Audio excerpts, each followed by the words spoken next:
Budgie Goes to Sea. Budgie the Helicopter series, there's four books in the series, and guess who the author is? I wonder. It could be me. Budgie Goes to Sea. When you look inside, there's the helicopter, Jet Ranger, and Pippa the Piper Warrior, because I used to fly both those, and Lionel the Lynx. And it's all about Budgie the helicopter. It's very exciting, you'll really like it. One day, Budgie the little helicopter was chatting with his friend Pippa, the Piper Warrior plane. He told her he'd been given the new exciting job of postman. Nothing exciting about that, said Pippa. We all carry mail from time to time. But you couldn't do this job, crowed Budgie, because you can't land on a naval ship at sea. I could do it easily, said Pippa. If you could deliver this mail, protested Budgie, I'd have a bath. Budgie, you see, hated baths. He much preferred being dirty. Well, said Pippa, if the ship is an aircraft carrier, you're going to be very clean indeed. Budgie worried about that until his radio came on. Control to Budgie, control to Budgie. We have an important shipment of spare parts for the fleet, and the wind is beginning to blow. If they don't get these parts, their rescue aircraft won't be able to fly. Please prepare to leave at once. Control to Budgie, control to Budgie. Here's Budgie, here's Snowy the bear with his little rose, and here's oh look, there's Oliver the owl and Fergie the cat. As Budgie lifted off with his cargo net full, Pippa called to him, Good luck, and I'll see you at the wash when you get back. Fergus, the cat, just sniggered. Look, there's Oliver with his scarf and his flying hat on. There's Jean-Louis, the French aircraft. Blatter, clatter, blatter, as Budgie flew over the coast, the wind began to howl and blow harder. A line of black clouds hung on the horizon. Oh no. Control to Budgie, the weather's getting worse. Deliver your cargo to the destroyer, Campbelltown, and return home immediately. Immediately. Over and out. Oh, it's getting very dark, and Budgie's got all the mail, and he's got to get the parts there. As Budgie approached the destroyer, the wind began to blow even harder. Looking down, Budgie saw the ship's own helicopter covered half the landing area. Budgie turned into the wind and began to lower his packages onto the deck. Just as they touched down, a huge gust of wind blew the cargo against the side of the landing platform. Budgie pulled up with all his might and barely missed crashing into the ship. Look, there's the destroyer. Looks very frightening. Very frightening. Look at him. Look at this. Oh no, he only just managed it. Destroyer to Budgie. That was too close. Land on the aircraft carrier instead. Roger, said Budgie, trying to use his strongest voice. He did not want to have a bath, but he did feel a bit shaky from his very near miss. I think it's always funny because they always look as the aircraft always look very sort of ready for action and rather sort of, you know, rather sort of scornfully looking at Budgie, who seems very little. Budgie touched on the big carrier. The deck was covered with jets. Budgie felt small, but he was proud to be doing his job for the Navy. Look, very much looking down on Budgie. The crew unfastened his cargo net and Budgie lifted off for the flight home.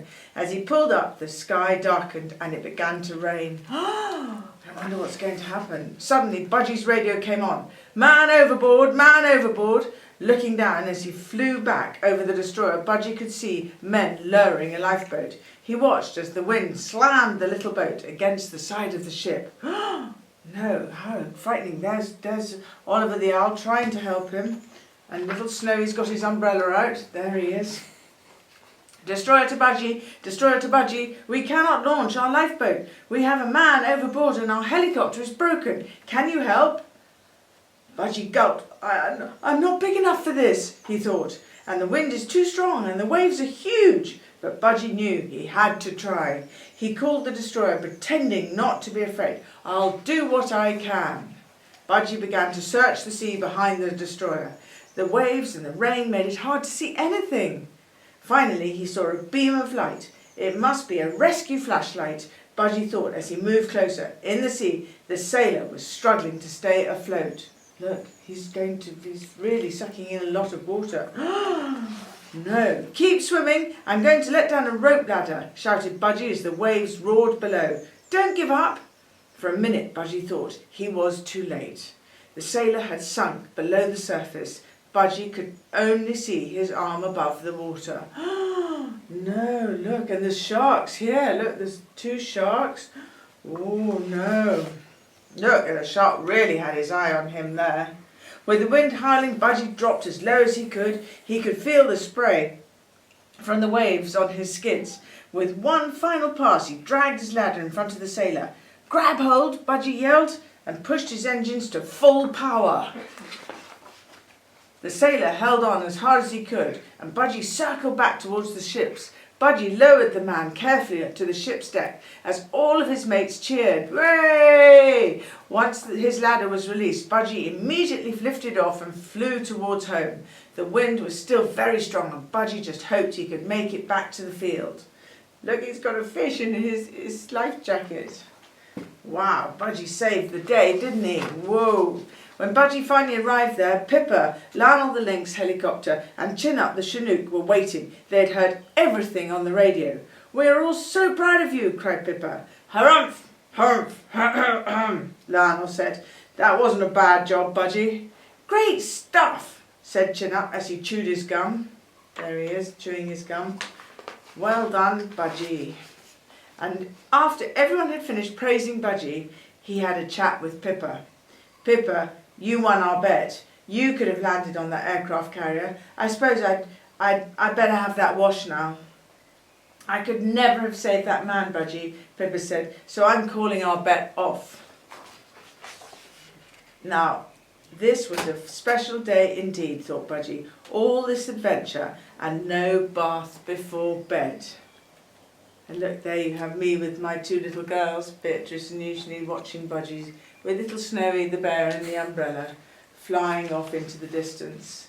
And there ends another chapter, another book of Budgie the little helicopter. And just before you go, Ginger, come and say hello. Gingy, come and say hello. Don't think she wants to. That's my little doggy. Ginger, come on, come here. Come and say hello. Come and say, lots of boys and girls would love to see you. Oh no. She says no. You're sitting in the chair reading stories. You should be giving me my dinner. See you tomorrow.